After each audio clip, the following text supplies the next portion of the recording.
Ayan guys, for today's video no. So, uwi tayo ng Tangalan. Ayan. Yan, nakasakay na po ako sa pamboat papuntang GT Port. So, ayan. Maganda po yung panahon. So, hindi siya maalon. And yung sikat ng araw, masakit pa rin sa balat. Sunog na nga yung face ko. Ayan. Dikit ng dikit pa din sa face sa cellphone. Pangit na nga. Dikit ng dikit pa din. My God. Ayan guys. Ayan. Medyo nasa gitnaan. Kalagitnaan na tayo ng dagat. Ayan. Matatanaw po natin. Ang ganda ng water. Hindi malakas ang alon. Ayan. Kalmado lang. Parang ako, kalmado lang lagi.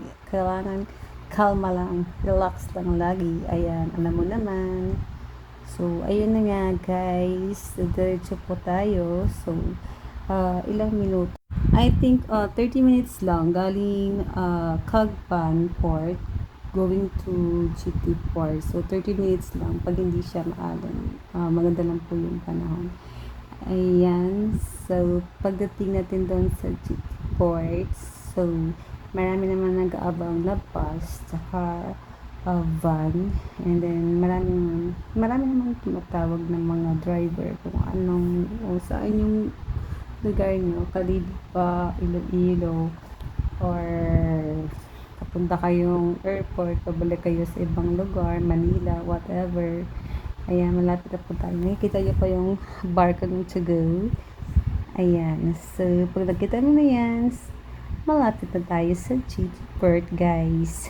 And, maganda talaga magbiyahe pag hindi siya maalon. Pag ganyan yung mga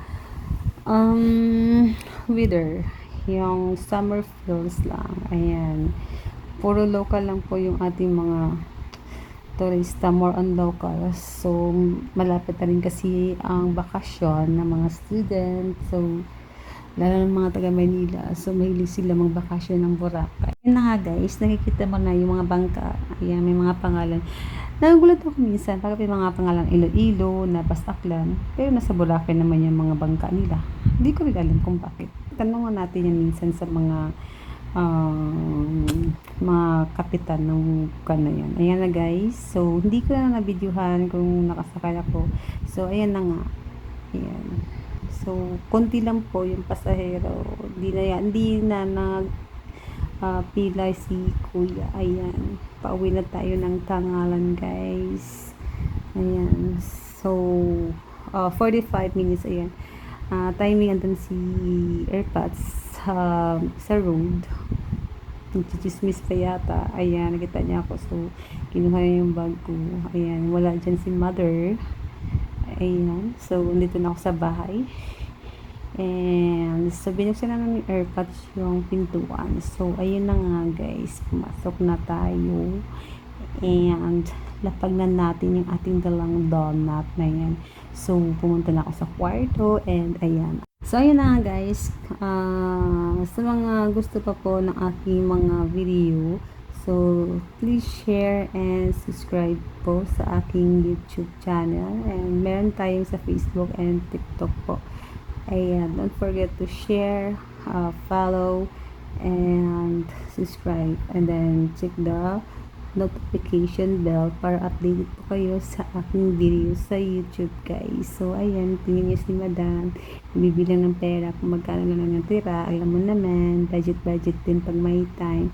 So, ayan guys, thank you for watching guys. And God bless always. Always good vibes.